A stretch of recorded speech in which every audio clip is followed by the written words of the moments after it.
Hey, Rock Breath, thanks for coming on. We just recorded other episodes for, as you see in the background, people who subscribe. If you subscribe to my podcast on the website, thesimplelifenow.com, go to podcast, hit membership, you get to see the full video. That's how you see the full. It's not anywhere else. You have to be there. And you could see our big, pretty faces, the right dude's banner in the background of Rock Breath. If you're not a member, you don't get to see it.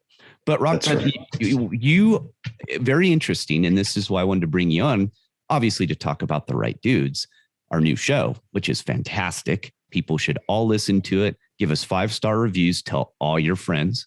But you live in an RV, and we met through the world, according to Ben Stein. How did this RV thing start? Where did this come from? I did it for a decade. I'm known for that. So I'm curious. Well, it started in my brain years and years ago in the 70s because my grandmother and grandfather traveled in an RV, and that's what we did on occasion in the summers. But as it came to attrition this year, or last year, I should say, basically the beginning of last year, I started hounding my wife to, let's sell our house. The market's hot.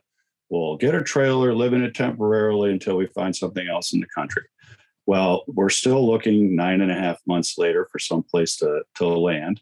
And basically that's where it came about. Now, I got stuck in a position 7 months ago where it actually happened. And because it was happening, I had to come through with my end of the bargain, which was make it work. And that's the thing, because for me, it was a dream of mine. I grew up, my grandparents had an RV. We went in a couple of times, but I went in as a rookie. I didn't know what the hell I was doing. And I didn't have anyone, because all my friends had them to go to the desert and stuff like that. And I'd been in that way, but I was going to live in the thing. That was I was downsizing, simplifying my life. So I sold my house, rented a very small place for 4 years. And then it was the next journey of the off-grid stuff and building. And I knew that I couldn't live in the property, and I'd made a mistake. I thought I could get the RV to the property. I was wrong. The roads were way too rough to get even an 18-footer up there, to where I would have had to get it up there with a bulldozer, basically tow it up. And then I wasn't getting it out. So I realized that I'd screwed that up. So I was really going to have to live in this thing and figure things out. So I'm always interested, because my story is very different than most people's of how I got into RV living. Most of the people I was around, like you, they retired. Some of them sold everything. Some of them, a lot of them still had their houses, and they would just go travel, but they wanted their home base. But you did it the smart way. You went, hey, these prices are ridiculous. Let's dump the house. And this is why I teach people. I go, if you can do this, you live in the RV during the hot market's got to come down. Hot markets, we've been through this. Me and you're old enough. The housing market's going to crash. It crashes. If you can sit out and get into an RV and wait it out, and then you did it even a step further, you said, hey, let's travel around. Let's find the right place to live. I teach all this stuff. So that was amazing to me that you basically followed the progression I teach people, but yet we had never met. That's correct. And I've never really read what you were saying until, we met online and so forth. But yeah, dating app. Really... Let's let people know we met on a dating. I'm kidding. We met on the World According to Ben Stein show. Yeah. So, honestly, Gary, once I met you, and Judah says it all the time, guys want to be like you and women want to be with you. And because you are who you are, I'm in a position where I learn from smarter people. I play better from playing with better people. And by watching you and learning from you, I'm feeling like I'm doing what I'm doing better. Well, and a lot of mine, I'm no genius by any stretch. I'm a trial and error guy. If I don't know how to do it, I'll figure it out is my attitude. And I'm okay with failing. It took me a long time in life to figure out that failing's okay. That's totally part of the deal. For sure. And with that, I didn't realize that people wanted to learn about what I was doing. Like I said, I am an accident. Everything I do now today is an accident. It wasn't intended. I didn't intend to be a podcast host. I didn't intend to write books telling people about what I was doing. All accidental. I just didn't realize people were interested in what I was doing. And the crust of what I was doing, it was all based upon freedom. I was searching for the most freedom I could find. How did that play into you and your wife's decision to do this? Well, freedom is the very first and foremost aspect of why we're doing this. Being around the country in a trailer, it's 100% freedom. If I don't like the place I'm at the moment, I move on to another place. So, and on the dudes, the right dudes, you've been given, some crap for, supposedly, well, we know you lived a lifestyle that was a little bit on the poor side growing up. However, you've become, in my eyes, one of the most intelligent people that I know, outside of, Ben Stein and one or two other people.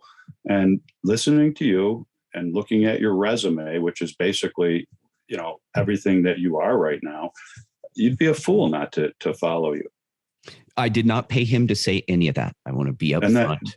That's for sure. But it's just, I tell people I am not brighter than anyone. I just never stop learning. My attitude is, I don't know where the next journey is. I firmly believe in my heart I have another journey. I do, but I don't know what that is. I don't know where it's going to take me in the afterlife, whatever it is. All I know is my time here is now, and I better take advantage of all the situations and all the resources. And I was blessed to be born in the freest, best country in the world. I need to take advantage of these things. And that's how I look at it. And growing up poor, I know they give me crap, but it taught me a lot of lessons in life. It taught me that the only reason you're poor is because you decided to be poor in this country. Right. And nothing, hey, my family's my family. Did they make bad decisions? Do they do things I don't agree with? Absolutely. And part of the motivation people ask me, they always go, so why'd you come out this way? And I go, I hate to say it, but I just didn't want to be my family. I wanted to be something better. I shouldn't say that, but you know what I mean? I didn't want to waste my life. I wanted to get every drop out of life I possibly could. The RV living stuff taught me a lot of lessons. First of all, it taught me you don't need all the shit you think you need. Am I wrong? I definitely do not need it. I have 3 big giant lockers in, my home place there with all of the things that I had in my house. And when I left that house, we took basically what would fit in the back of my pickup truck. We went and bought the trailer and just kind of went a little bit at a time from there. Well, let's look at your setup. People are always really curious about your setup because we all do this differently. It's like living off grid. I tell everyone, because people want me to give them the off grid template. And I go, you're missing the whole off grid philosophy and why we do it. Everyone does it their own way. It's a totally different deal, different land, different parts of the country, different house construction. What rig do you have and what made you decide to buy that? Okay, we spent about 4 or 5 months researching. My wife did all of the researching because when it comes to details, she's really spot on. But we ended up choosing a Grand Design Transcend Explore, and we got one with a larger shower and a kitchen in the rear. And the larger shower was important because I'm not able to bend physically. I have 7 fused discs in my spine, so I really need to stand and have space to wash and do what I do in the shower, and not to share all those details with everybody. But it's a 29-foot travel trailer. It's designed to go off-road. I've already done what you've done. I've gotten into positions where I bent the bottom of it, because I went down a trail that I got in deep. However, I have a Chevy Trail Boss. It's got the V6.2 liter engine in it, and it'll go and do anything I want it to do, including drag it over rocks. What size? The V6? It's a diesel, correct? No. I would have had to spend another $10,000 to get a diesel, and that put me at the max of my my credit. I'm not rich by any means. I was raised by a family. My father and mother. My dad was a doctor. He did a lot of things wrong as far as I'm concerned. He focused on this country club life, and we weren't ignored, but we weren't given the leads that some people were given. And my thing was to rebel from that, which put me in a position of more or less being where you were.